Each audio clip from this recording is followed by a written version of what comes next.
या ऑनलाईन क्लासमध्ये सर्व बी ए सेकंड इयरमधील SEC सेकंड मध्ये सर्व विद्यार्थ्यांचं या ठिकाणी स्वागत करतो. विद्यार्थी मित्रो, आजच्या तासाला आपल्याला बी ए सेकंड इयर जे आपलं फोर्थ सेमिस्टर आहे त्या सेमिस्टरमध्ये आपल्याला skill enhancement course SEC second पाहायचा आहे. आपण SEC फर्स्ट हा सेमिस्टर 3मध्ये पाहितला होता, ज्यामध्ये आपण रोकडविरहित अर्थव्यवस्था हे टायटल आपण पाहितलं होतं. तर आता आपल्याला सेकंडचा अभ्यास करायचा आहे. सेकंडचं टायटल आहे डेटा कलेक्शन, माहितीचे संग्रहण, अशा प्रकारचं त्याचं टायटल आहे. आणि हा कोर्स आपल्याला एकूण 50 मार्क्ससाठी असेल. यामध्ये 25 मार्काचं इंटरनल असेल आणि 25 मार्काचं प्रॅक्टिकल असेल. इंटरनलमध्ये 25 मार्काच्या इंटरनलमध्ये 10 मार्काची टेस्ट असेल, 10 मार्काचं ट्युटोरियल असेल आणि 5 मार्काला सेमिनार असेल. असं 25 मार्काचं इंटरनल असेल. आणि जे 25 मार्काचं प्रॅक्टिकल आहे त्यामध्ये 10 मार्काची एक विद्यापीठीय पातळीवर एक टेस्ट होत असते, ती टेस्ट असेल. त्यानंतर 10 मार्काचा एक प्रोजेक्ट असतो, तुम्हाला तो प्रोजेक्ट करावा लागेल आणि 5 मार्काला तुम्हाला प्रेझेंटेशन असतं. तर अशा प्रकारे प्रॅक्टिकल 25 मार्काचं आणि इंटरनल 25 मार्काचं, अशा प्रकारे हे सेकंड स्किल तुम्हाला 50 मार्काचं अभ्यासायचं आहे. तर ह्याचं टायटल आहे माहितीचे संग्रहण किंवा डेटा कलेक्शन. आपण पाहतो की संशोधन करत असताना सामग्रीचं संग्रहण खूप महत्त्वाचं असतं आणि अशा प्रकारे संशोधन करत असताना डेटा कलेक्शन कसं करायचं, तर याच्या प्रकारचं जे कौशल्य असतं ते कौशल्य विद्यार्थ्यांमध्ये निर्माण व्हावं, जेणेकरून या कौशल्यातून विद्यार्थ्यांना रोजगार निर्माण होईल. आज आपण पाहतो की नवनवीन ज्या सामाजिक समस्या असतील, आर्थिक समस्या असतील, या समस्यांवर तोडगा काढण्यासाठी शासनाकडून म्हणा किंवा विविध विद्यापीठाच्या पातळीवर म्हणा किंवा विविध उद्योजकांकडून म्हणा किंवा वेगवेगळ्या उपक्रमांकडून म्हणा, अशा प्रकारचं संशोधन होत असतं. आणि संशोधन होत असताना अशा प्रकारचे संशोधक लागत असतात, ज्यांच्याकडे हे स्किल आहे डेटा कलेक्शनचं. अशांना त्यातून रोजगार प्राप्त होऊ शकतो किंवा स्वयंरोजगारही तुम्ही यातून निर्माण करू शकतात. कारण अशा प्रकारचं कौशल्य असणारी बाजारपेठेमध्ये माणसे कमी आहेत आणि म्हणून आपल्या विद्यापीठाने मुलांमध्ये कौशल्य निर्माण व्हावं, स्किल एनहान्समेंट कोर्स त्यासाठी आणलेला आहे. आणि याला आपण शॉर्टमध्ये SEC असं म्हणतो. अशा प्रकारचं SEC सेकंड इयर आणि थर्ड इयरमध्ये, सेकंड इयरमध्ये 3रं सेमिस्टर, 4थं सेमिस्टर आणि थर्ड इयरमध्ये 5 आणि 6व्या सेमिस्टरमध्ये हे 4 कोर्सचा अभ्यास तुम्हाला करायचा आहे. आणि त्याशिवाय तुम्हाला ग्रॅज्युएशन कंप्लीट करता येणार नाही. म्हणून हे 4 कोर्स हे तुम्हाला कंपल्सरी आहेत, जेणेकरून तुम्हाला पुढे भविष्यात स्वतःच्या पायावर उभं राहता यावं, यासाठी एक टेक्निकल नॉलेज म्हणून अशा प्रकारचे हे कोर्स विद्यापीठाने डेव्हलप केले. आणि हे प्रत्येक विद्यार्थ्यांना प्रत्येक सब्जेक्टमध्ये अशा प्रकारचे कोर्सेस आहेत. आपल्या इकॉनॉमिक्समध्ये हे कोर्सेस आहेत आणि आपण त्यापैकी एक कोर्स शिकलात. रोकडविरहित अर्थव्यवस्थेमध्ये की ऑनलाईन ट्रान्झॅक्शन कसं करायचं हे आपण शिकलात. आणि आपण पाहतो की बऱ्याच लोकांना ते येत नाही आणि ते तुम्ही त्यांना तशा प्रकारची सेवा उपलब्ध करून दिली तर तुमचं रोजगाराचंही साधन त्यातून होऊ शकतं. अशा प्रकारचे हे छोटे मोठे स्किल आणि यातून आपण आत्मनिर्भर होऊ शकतो, अशा प्रकारची भावना किंवा मुख्य उद्देश अशा प्रकारच्या या कोर्सच्या निर्माण करण्याच्या पाठीमागे असतो. तर हे जे माहितीचं संग्रहण किंवा डेटा कलेक्शन असतं की यामध्ये आपण पाहतो की जे नवनवीन संशोधन होतं त्यामध्ये आपण पाहतो की अशा प्रकारचं डेटा कलेक्शन करणारे जर चांगले विद्यार्थी त्यामध्ये मिळाले तर त्यातून रोजगार उपलब्ध होऊ शकतो. किंवा स्वतः तशा प्रकारचे काही प्रोजेक्ट विद्यार्थ्यांनी केले किंवा पुढे रिसर्च केला तर त्यामध्येही त्यांना उपयोगी ठरतं. तर अशा प्रकारचं हे उपयोगी कौशल्य आज आपण शिकणार आहोत, त्याचा सिलेबस लिहून घेणार आहोत. तर सर्व विद्यार्थ्यांनी आपापल्या नोटबुक काढून सिलेबस लिहून घ्यावा. याला 2 क्रेडिट या ठिकाणी असलेले आपल्याला दिसून येतात. तर टायटल घ्या, माहिती संग्रहण डेटा कलेक्शन SEC 2 किंवा सेकंड, याचा अभ्यासक्रम आता आपल्याला लिहून घ्यायचा आहे. इंटरनल एकूण हा पेपर 50 मार्काचा आहे इंटरनल याला 25 मार्काचा आहे, ज्यामध्ये एक टेस्ट असेल, त्यानंतर एक ट्युटोरियल असेल 10 मार्काचं आणि 5 मार्काचा सेमिनार असेल. 10 मार्काची टेस्ट, 10 मार्काचं ट्युटोरियल आणि 5 मार्काचा सेमिनार, असं इंटरनलमध्ये 25 मार्काचं आणि प्रॅक्टिकल 25 मार्काचं, ज्यामध्ये विद्यापीठीय पातळीवरची एक टेस्ट असेल, त्यानंतर एक प्रोजेक्ट असेल 10 मार्काला आणि प्रेझेंटेशन 5 मार्काचं असेल. असं 25 मार्काचं प्रॅक्टिकल. एकूण 25 अधिक 25 हे 50 मार्काचा आपल्याला हा स्किलचा कोर्स या 4th सेमिस्टरमध्ये अभ्यासायचा आहे. तर त्याचा सिलॅबस लिहून घ्या. सिलॅबस या ठिकाणी प्रकरण 1 युनिट 1 लिहून घ्या. त्यामध्ये घ्या संशोधनाची ओळख, इंट्रोडक्शन टू रिसर्च. संशोधनाची ओळख, संशोधन कशाला म्हणायचं आहे, तर अशा प्रकारचं हे टायटल लिहून घ्या आणि त्यामध्ये मग उपमुद्दे लिहून घ्या. संशोधनाचा अर्थ, मिनिंग, कॉमा संशोधनाची उद्दिष्टे, ऑब्जेक्टिव्ज, कॉमा संशोधनाचे प्रकार आणि संशोधनाचे महत्त्व, सिग्निफिकन्स. त्याचबरोबर कॉमा द्या संशोधन करताना येणाऱ्या अडचणी आणि संशोधनाचे टप्पे, स्टेप्स ऑफ रिसर्च. संशोधनाचे टप्पे, की डेटा कलेक्शन करत असताना किंवा संशोधन करत असताना कुठले कुठले टप्पे असतात, त्या टप्प्यांचा अभ्यास आपल्याला याच्यामध्ये पहिल्या प्रकरणामध्ये करायचा आहे. साधारणपणे या पहिल्या प्रकरणामध्ये संशोधनाची ओळख करून घेण्यामध्ये आपल्याला संशोधनाचा अर्थ, संशोधन कशाला म्हणायचं आहे, संशोधनाचा उद्देश काय असतात, त्याचबरोबर संशोधन ज्याचे प्रकार आहेत, विविध प्रकाराच्या माध्यमातून संशोधन करता येतं ते प्रकार पाहायचे आहेत. संशोधनाचं महत्त्व काय असतं हेही पाहायचं आहे. त्याचबरोबर संशोधन करत असताना येणाऱ्या समस्या, प्रॉब्लेम्स आपल्याला पाहायचे आहेत आणि संशोधनाची टप्पे कोणती आहेत ही पण पाहायची आहे. स्टेप्स ऑफ रिसर्च, एवढा भाग आपल्याला प्रकरण 1 मध्ये पाहायचा आहे. आता प्रकरण 2 लिहून घ्या. प्रकरण 2 युनिट 2.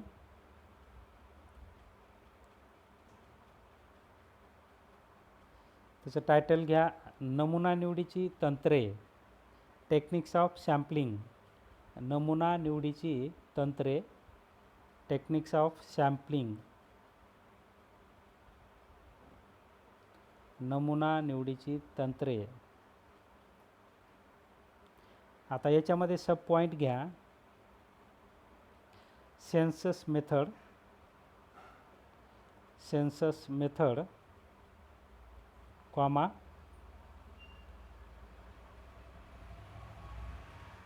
सेन्सस मेथडमध्ये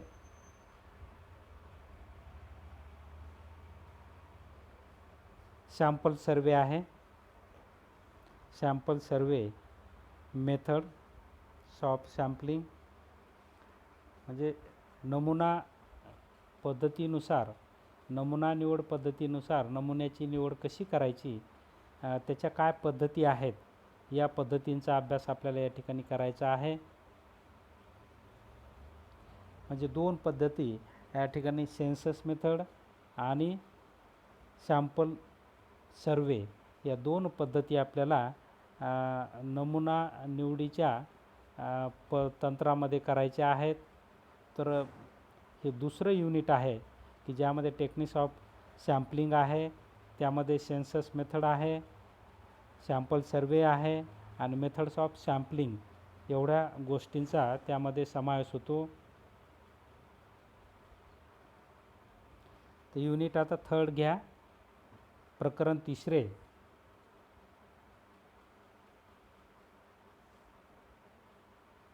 माहिती संग्रहणाच्या पद्धती.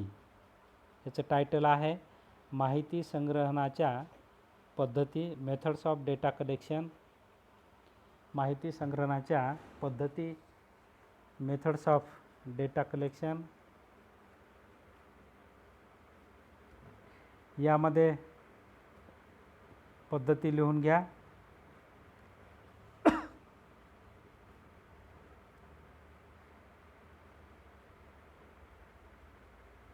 प्राथमिक माहिती संग्रहण पद्धत,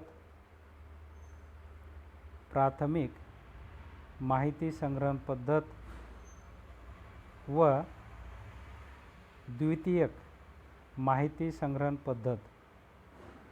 प्राथमिक माहिती संग्रहण पद्धत आणि द्वितीयक सामग्री संग्रहण, सामग्री किंवा माहिती संग्रहण, कुठला एक शब्द वापरला तरी चालतो, माहिती संग्रहण पद्धत. अशा दोन माहिती संग्रहणाच्या पद्धती आहेत. प्राथमिक, ज्याला इंग्लिशमध्ये प्रायमरी मेथड म्हणतात, आणि द्वितीयकला सेकंडरी मेथड म्हणतात. प्राथमिकला प्रायमरी मेथड म्हणतात तर द्वितीयक पद्धतीला सेकंडरी मेथड म्हणतात. तर या दोन पद्धतीचा आपल्याला अर्थ पाहायचा आहे.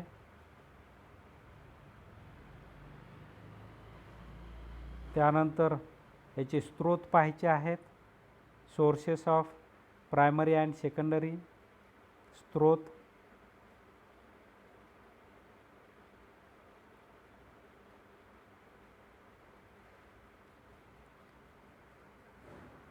त्याचबरोबर कॉमा द्या.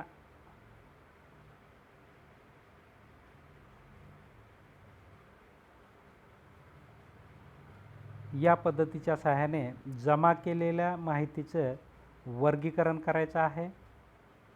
या दोन्ही पद्धतीच्या सहाय्याने जे आपण माहिती संग्रहण करतो, डेटा कलेक्शन, त्याचं आपल्याला वर्गीकरण करायचं आहे, क्लासिफिकेशन.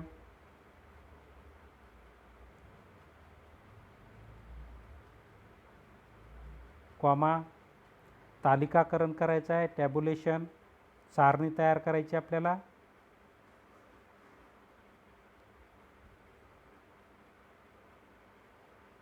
त्याचबरोबर वारंवारिता वितरण, फ्रिक्वेन्सी डिस्ट्रीब्युशन, वारंवारिता वितरण,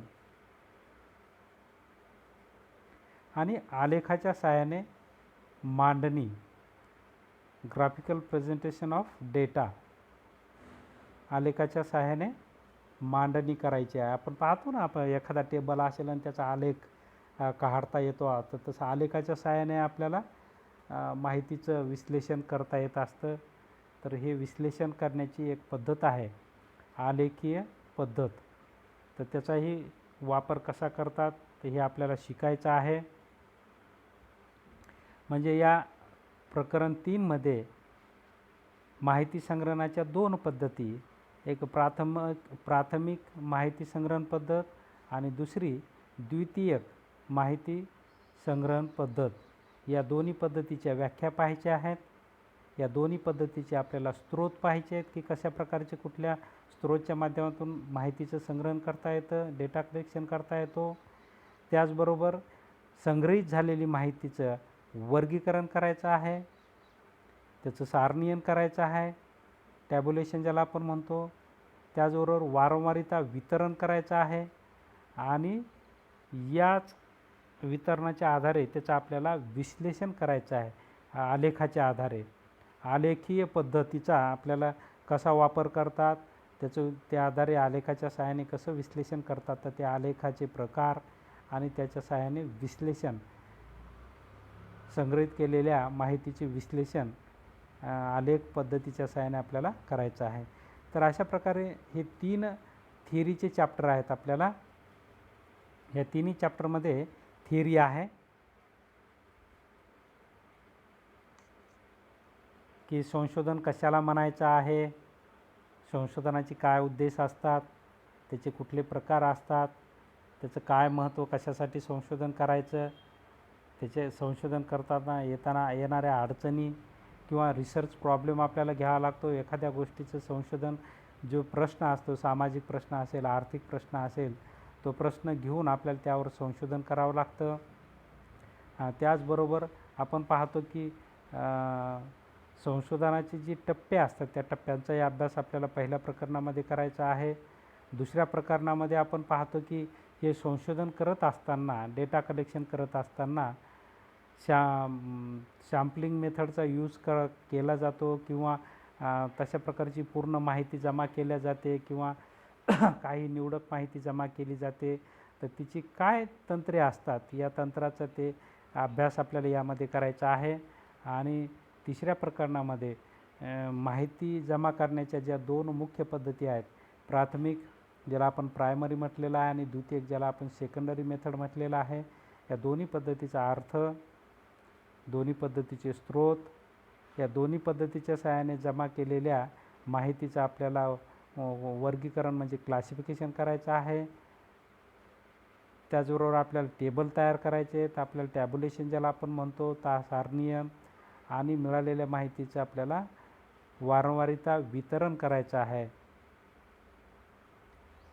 आणि त्याचबरोबर मिळालेल्या माहितीचं आपल्याला आलेखाच्या सहाय्याने त्याचं विश्लेषण देखील करता येत असतं, तर ती पद्धत देखील आपल्याला अभ्यासायची आहे. तर एवढा थेरॉटिकल अभ्यास या ठिकाणी आहे. आता हे प्रॅक्टिकल आहे. खाली जे स्किल डेव्हलपमेंट ॲक्टिव्हिटी ज्याला आपण म्हणतो हे प्रॅक्टिकल आहे. यावर तुम्हाला प्रोजेक्ट तयार करायचा असतो.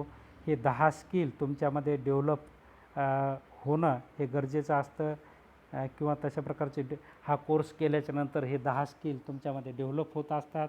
एक संशोधन वृत्ती आणि त्यासाठी असणाऱ्या मेथड्स, त्याचं विश्लेषण कसं करायचं, मांडणी कशी करायची, ह्या सगळ्या गोष्टी तुम्हाला त्यातून शिकल्या जातात आणि त्यावर तुम्हाला प्रोजेक्ट तयार करायचं असतं आणि त्याचं प्रेझेंटेशन करायचं असतं. तर अशा प्रकारचे हे कौशल्ये 10 कौशल्य आहेत. 10 पैकी 5 वर तुम्हाला प्रोजेक्ट तयार करायचा असतो आणि त्याचं प्रेझेंटेशन करायचं असतं. आलं लक्षात? बाकी विद्यापीठाची एक जी टेस्ट होते ती थिअरीवर टेस्ट असते आणि थिअरीवर तुम्हाला थिअरीचा अभ्यास करून ती टेस्ट सोडवता येते. तर अशा प्रकारचे हे स्किल डेव्हलपमेंट ॲक्टिव्हिटीज ज्या 10 दिलेल्या 10 पैकी 5 प्रोजेक्टमध्ये आल्या पाहिजे किंवा किमान तुम्हाला त्या तुमच्यामध्ये 5 तुम्ही त्या शिकला पाहिजेत, तशा प्रकारची ॲक्टिव्हिटी तुम्हाला करता आली पाहिजे, हा उद्देश त्या पाठीमागे आहे. तर पहिली ॲक्टिव्हिटी लिहून घ्या.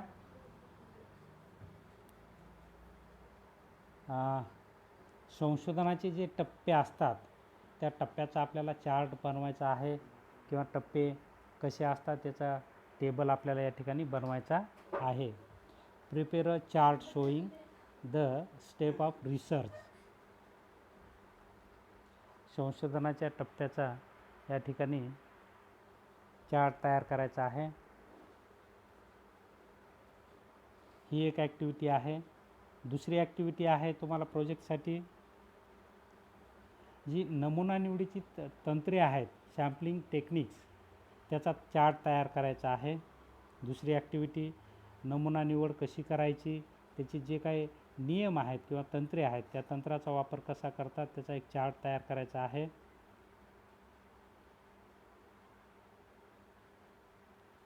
तिसरं टेक्निक्स लिहून घ्या, ॲक्टिव्हिटी लिहून घ्या. प्राथमिक सामग्री संग्रहणाची स्रोत आपल्याला या ठिकाणी त्याचा चार्ट तयार करायचा आहे. सोर्सेस ऑफ प्रायमरी डेटा याचा आपल्याला चार्ट तयार करायचा आहे. चौथं कौशल्य आहे सेकंडरी डेटा जो आहे त्याचे सोर्सेस आपल्याला त्याचा चार्ट तयार करायचा आहे. द्वितीयक सामग्री संग्रहणाची सोर्सेस याचा एक चार्ट तयार करायचा आहे. हे चौथं स्किल आहे आपलं. पाचवी ॲक्टिव्हिटी घ्या.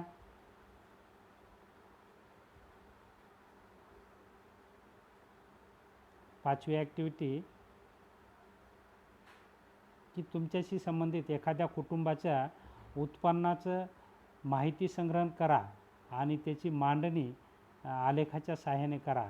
तर अशा प्रकारचा हे 5वं स्किल आहे, ॲक्टिव्हिटी आहे. तुमच्या संबंधित एखाद्या कुटुंबाच्या उत्पन्नाचा अभ्यास करायचा आहे, त्याची माहिती गोळा करायची आणि त्या माहितीचं प्रेझेंटेशन आलेखाच्या सहाय्याने करायचं आहे.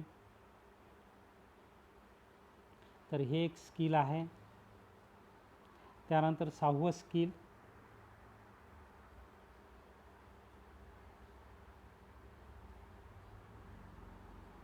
की विद्यार्थी काही खरेदी करायला जात असतील ज्यामध्ये टू व्हीलर असेल, रेडीमेड कपडे असतील, तर त्याचा त्यावेळेस स्वभाव कसा असतो या स्वभावावर तुम्हाला प्रश्नावली तयार करायची आहे.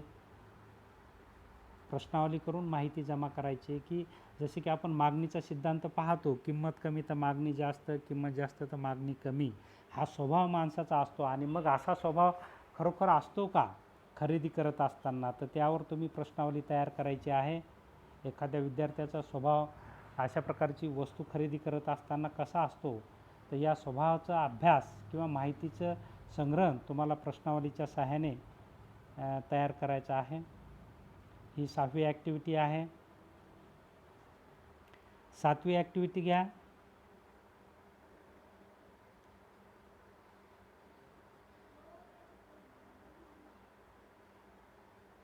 तुमच्याच महाविद्यालयातील 10 विद्यार्थ्यांचं आपण पाहतो, त्यांना येणाऱ्या अडचणींबद्दलची आपण सर्वे करायचा आहे आणि त्यावर क्वेश्चनरीज तयार करून माहिती गोळा करायची आहे.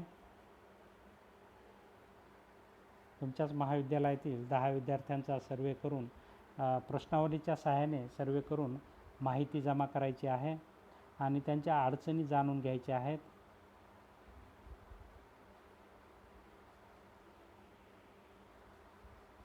त्यानंतर 8वी ॲक्टिव्हिटी आहे.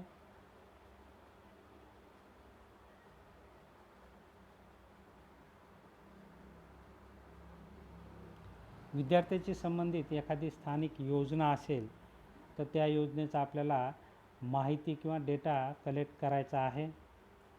जसं की आपण पाहतो की स्कॉलरशिपचा असेल, ABCचा असेल, किंवा दुष्काळ पडल्याच्या नंतर परीक्षा फीस माफीचा असेल, किंवा आणखी एखादी स्कीम तुम्ही समजा आपण पाहतो की एज्युकेशन लोन असेल, तर या ज्या स्कीम गव्हर्मेंटच्या आहेत, तर या स्कीमचा फायदा मुलांना किती झाला, तर याबद्दलची माहिती गोळा करण्याचं हे एक ॲक्टिव्हिटी आहे. अशा प्रकारची माहिती प्रश्नावलीच्या सहाय्याने आपल्याला गोळा करायची आहे. हे एक कौशल्य यामध्ये असलेलं आपल्याला दिसून येतं.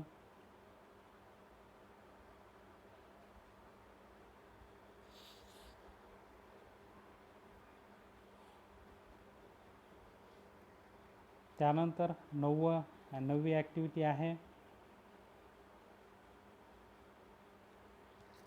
जी नमुना निवड तंत्रे आहेत, त्याचे वेगवेगळे जे प्रकार आहेत, त्या प्रकाराद्वारे आपल्याला या ठिकाणी